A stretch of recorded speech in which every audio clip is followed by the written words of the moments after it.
Part 6. When Eimund awoke, he found himself lying in a bed. As he shifted his weight, the frame creaked beneath him. At once, something felt wrong. When had I fallen asleep? If he were to excuse himself, he had been drinking. And it had been months since he had last rested in a warm room. Yet even so, never in his life had wine overcome him. Something was wrong. The realization brought with it a surge of frustration.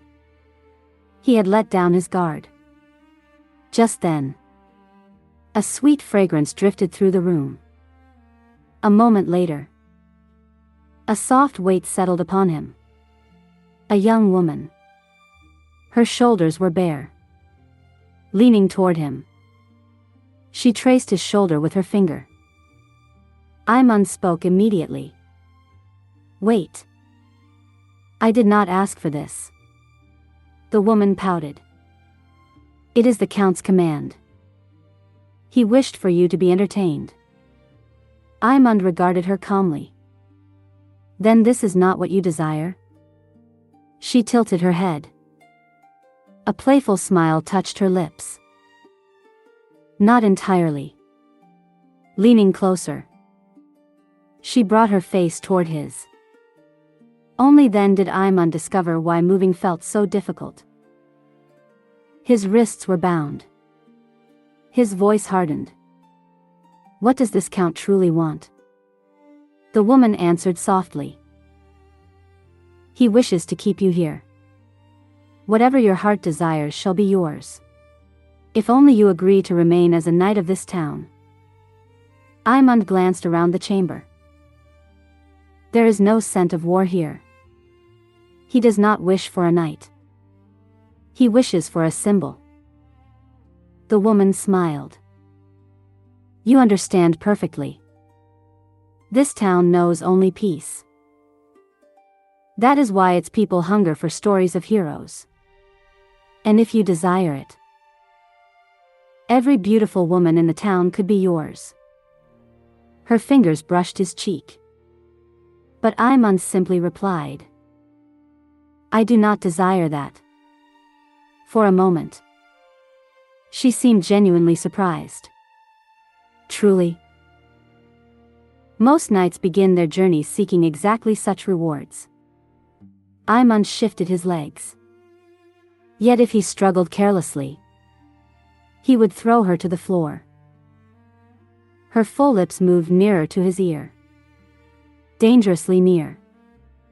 Eimund twisted his wrists against the ropes. The cords bit into his skin. A faint smell of burning rose into the air. Yet the ropes held. Then, something else gave way first. With a tremendous crack, the bed collapsed beneath them. The woman cried out.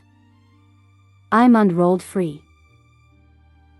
In a single motion he rose to his feet. His wrists remained bound.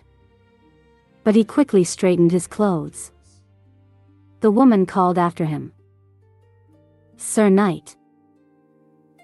Without turning, Eimund answered. "Many knights may seek such things, but they are not what I seek." His eyes swept across the room. There, beside the wine, sat a small vial. A sleeping draught. Then he understood. Without another word, he strode from the chamber. Had he remained, he could have lived as a hero forever. Safety. A home. Fine food. Admiration. Women. Everything he could have wished for. Everything. Then suddenly, a sharp pain pricked his chest. Eimund reached inside his tunic. His fingers closed around the source. The feather. Rotrot's feather. The black feather she had entrusted to him. The moment he looked upon it, his thoughts became clear again. His heart settled, as though washed clean by cold water. Perhaps once he would have welcomed such hospitality.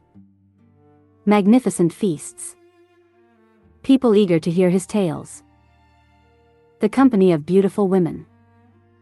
There had been a time when he had fought for such rewards. Yet now, something had changed. As he hurried through the streets, a man who had admired his old horse approached him. The fellow offered to trade him a younger, stronger mount. Eimund refused. Without the old horse, he knew he could never find his way back to Rotrot. Of this he was strangely certain. At last he reached the forest. Then he saw her. And instantly, he stopped. Rotrot was trembling. Only slightly, but unmistakably alarmed. Eimund rushed to her side. What has happened? He caught her by the shoulders. And then he saw her face. Her eyes were swollen from weeping. Yet they met his gaze directly. Only then did he notice what lay before her. Graves. Many graves. Eimund drew in a sharp breath. What is this place? Rotrot answered quietly. The resting place of those who failed to survive the winter. Eimund stared at her. Impossible.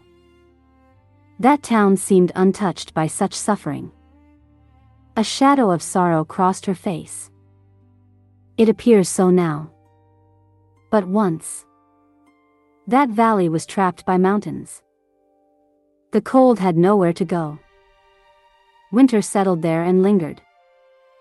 People endured by huddling together against the snow. Some survived. Others did not. She lowered her eyes. Then asked, Eimund, what did you see in that town?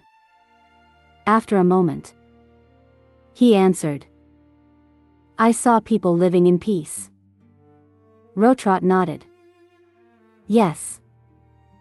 The town is peaceful. Ironically, it was the freezing air that protected them.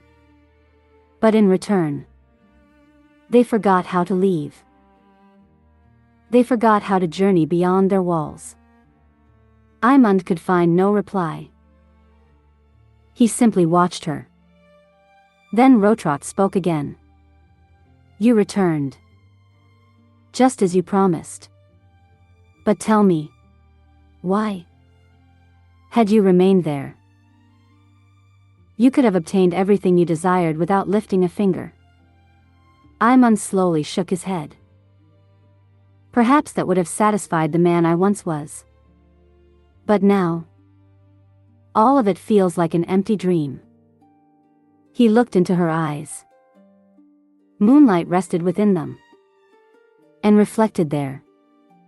He could even see himself. Quietly, he said, there is nothing that stirs my heart more deeply than being near you. The air tightened between them. His breath caught. His vision blurred. For a moment, he could barely see her face. He lifted a hand.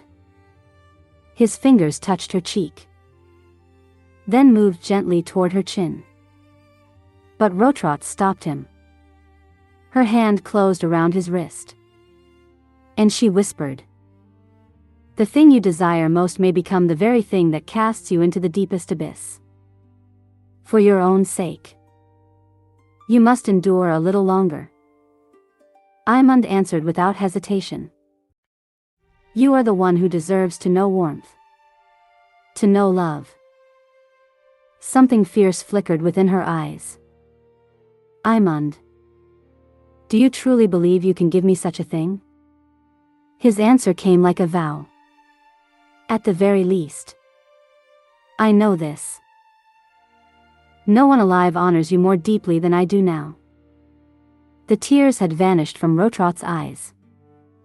She covered her mouth with one hand. Studying him. Testing him. Searching him. And strangely, beneath that gaze, Eimund felt only peace.